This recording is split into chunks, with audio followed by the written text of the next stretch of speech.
नमस्कार दोस्तों, हमारे YouTube channel Aditya dialogue show में आपका स्वागत है। आज बात करेंगे उत्तर प्रदेश के अयोध्या में बने श्री राम जन्मभूमि पर राम मंदिर की। तो इसमें कई बातें निकल के आई है जो काफ़ी चौंका देने वाली बात है। तो चलिए चर्चा करेंगे। और इसी मैटर पे इससे पहले चर्चा करने से पहले हमारी एक विनती है कि हमारे चैनल को आप सब्सक्राइब ज़रूर कर लें। एक सब्सक्राइब की बटन होगी, आप उस पर क्लिक करें और बेल आइकन पे आप दबा दें, जिससे हमारे वीडियोस आपके तक तुरंत पहुंच जाएं, है ना। तो चलिए आज बात करते हैं कि राम मंदिर में चोरी के मामला सामने आया है और इसमें पैसा हो, ज्वेलरी हो, दान पेटी हो, है ना, ये सब मामले का बात उठ रही है बहुत तेज़ी से। और इस पे एसआईटी भी जांच बैठी है। तो सबसे पहले ये मामला आया कैसे, चलिए इससे चर्चा करेंगे। और दूसरा में चर्चा करेंगे कि इसके पीछे पीछे कौन है, किनका हाथ हो सकता है। और तीसरा, इसे क्या न्याय व्यवस्था में कैसे इसे सज़ा मिलेगा। चौथा, इस पे गलती पे क्या आगे ध्यान दिया जाए, है ना।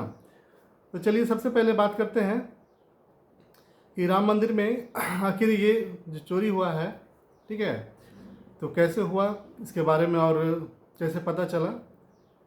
तो सबसे पहली बात कि इस ट्रस्ट में कोई एक मेंबर थे जो इन्हें कुछ ऐसा होने का अनुमान लगा था और फिर उन्होंने शिकायत दर्ज की।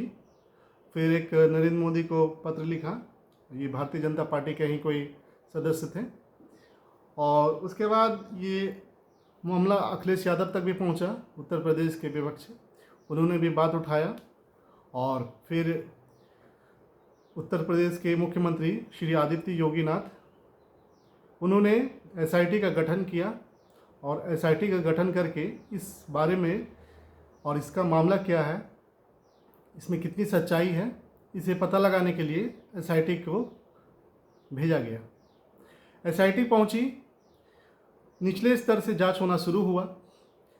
कई लोगों के घर पे कैश भी कई लाखों में मिले, कहीं 10 लाख 12 लाख का कैश भी मिला, तो कहीं कुछ लगभग 80 लाख रुपए अप्रॉक्स एसआईटी को मिले। और इनमें कैशियर से लेकर जो वहाँ पर काउंटिंग करते थे, जो जिस बैंक का, है ना, उसमें पैसा जमा होता था, उन लोग भी सब मिले हुए थे। तो होता क्या था कि जब जैसे सीसीटीवी कैमरा भी लगी हुई थी, तो सीसीटीवी कैमरा में भी लगभग 6 महीने तक का फुटेज है और 6 महीने से पहले का फुटेज नहीं है। तो उसे भी रिकवर करने की प्रयास हो रही है। और मामला यहाँ से ही उठा कि चोरी कैसे किया जाता था। तो चोरी उन लोग करते थे, जितने भी दान पेटी में कैश आते थे तो कैश को गिना जाता था एक कमरे में, और उस कमरे में कुछ लोग हुआ करते थे। आखिर कैमरा चालू रहता था, परंतु गमन ऐसे होता था कि जहाँ पर 500 के बंडल हैं, ठीक है, तो एक बॉक्स में रखना होता था। तो वहाँ 500 के अगर 10 बंडल रखने का है तो वहाँ 11 12 13 बंडल रख दिया करते थे। जहाँ पर 100 का नोट है, अगर 100 का नोट है तो उसके आगे एक 500 का नोट और पीछे एक 500 का नोट लगा के वैसे करके, ठीक है, या 500 का अगर नोट है तो उसके आगे 100 का लगा के, मतलब किसी तरह से बंडल अगर 10 का होना चाहिए तो उसे 11 12 13 का करके आगे पीछे करके उसे पैक किया जाता था।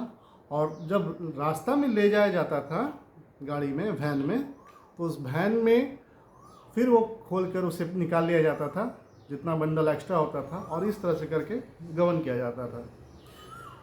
तो चोरी का मामला है, कभी तो कभी सामने आएगा ही। और कुछ ऐसी चीज़ भी पता चला कि जिनमें लोगों ने दान किया है और उनकी रसीदें उन्हें नहीं मिली है। कुछ चीज़ें यूट्यूब में चल रहा था ठीक है, कि ये पक्षी है जो इसे दान किया गया था, परंतु वो सब चीज़ें हैं, है ना, जो गर्भगृह है फिर, तो वो सब जगह पे उसे रखा गया है। और कुछ चीज़ें हैं जो जांच के दौरे में बन रही है। तो इसमें 8 लोगों का फिलहाल गिरफ्तारी हुई है, जिनमें एफआईआर 8 लोगों पे किया गया है और इन 8 को आरोपी बनाया गया है। और इसके बाद जो ट्रस्टी है तो उनसे भी पूछताछ की गई, एसआईटी। और एसआईटी जब पूछताछ की गई, कुछ बैंक में भी गए, बैंक से भी पता किया गया, तो सारे का रिपोर्ट उत्तर प्रदेश सरकार को दिया गया और 8 लोगों को इसमें आरोपी बनाया गया। उन 8 लोगों का आरोपी का नाम मैं आपको बता रहा हूँ। रामाशंकर यादव उर्फ टिन्नू यादव, और दूसरा है लवकुश मिश्रा, अनुकूल मिश्रा, अविनाश शुक्ला, मनीष यादव, रामाशंकर मिश्रा, सुभाष चंद्र श्रीवास्तव और करुणैन पांडे। ये लगभग 8 लोग हैं जिसमें इन लोगों की पूछताछ की जा रही है। और उसमें से 1-2 कर्मचारी भी हैं बैंक के, मैं बैंक का नाम नहीं लूँगा, ये ठीक बात नहीं होगा। तो ट्रस्टी में चंपत राय और अनिल मिश्रा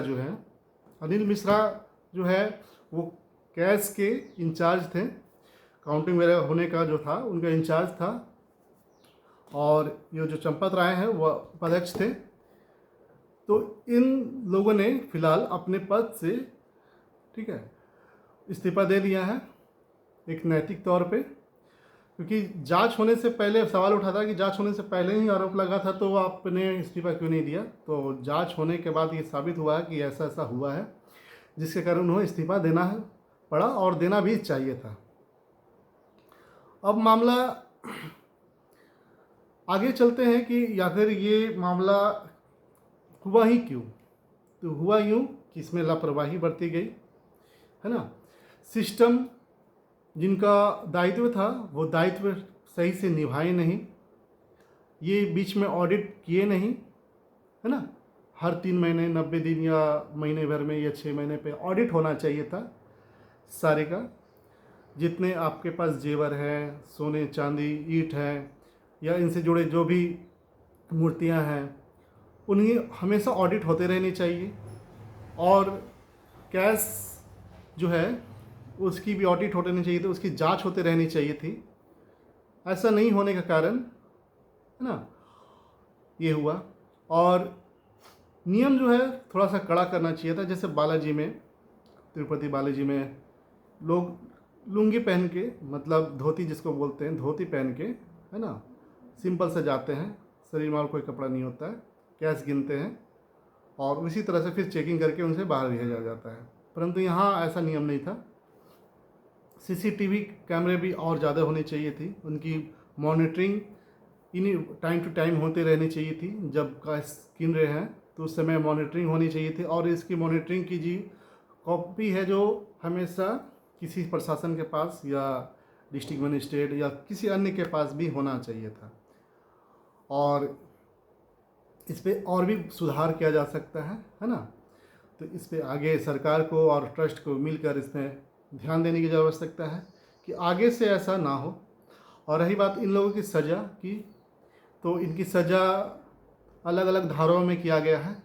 किसी के 6 महीने की सज़ा है, किसी में 3 साल की सज़ा है, और किसी धारा में 10 साल की भी सज़ा है, और 10 साल से ऊपर की भी सज़ा है। तो एक्चुअल में अब देखना है कि कोर्ट में ये मामला गया है, हियरिंग अब शुरू होगी, कब तक कैसे कैसे क्या क्या निकल के आता है ना। तो चलिए, हमारे इस चैनल को हमेशा बने रहिएगा, और जैसे जैसे अपडेट आएगी, है ना, तो मैं वैसे वैसे फिर खबर करूँगा। क्योंकि ये जो राम मंदिर है हिंदुओं के लिए काफ़ी संघर्ष का विषय रहा है। करीब 500 से साल से भी अधिक समय से ये मंदिर के लिए हिंदुओं ने काफ़ी बलिदान दिया है। तो क्योंकि सारे हिंदू और राम भक्त जो हैं काफ़ी इसे सुनकर आहत हुए हैं, मैं भी आहत हुआ हूँ ज़रूर, परंतु थोड़ा सा लेट से वीडियो बना रहा हूँ। परंतु आगे से ऐसा ना हो, किसी भी मंदिर में, भारत के किसी कोने में हो या कहीं भी हो, कोई भी मंदिर में ऐसा ना हो, और इससे छवि खराब होती है और फिर कानून में जो है जैसा उन्हें दिया जाएगा ट्रीट, वैसे उसे सज़ा मिलेगी। चलिए, तो फिर आप क्या सोचते हैं कि आगे इनके में और कैसे कैसे सुधार होनी चाहिए, इसमें कैसे इम्प्रूवमेंट आनी चाहिए कि आगे से ये गलती दोबारा ना दोहराई जाए, है ना, ये मामला ना उठे। तो आप लोग भी अपना सुझाव हमारे कमेंट बॉक्स में दे सकते हैं और चैनल को हमारे सब्सक्राइब ज़रूर कर लें, ये हमारा रिक्वेस्ट है।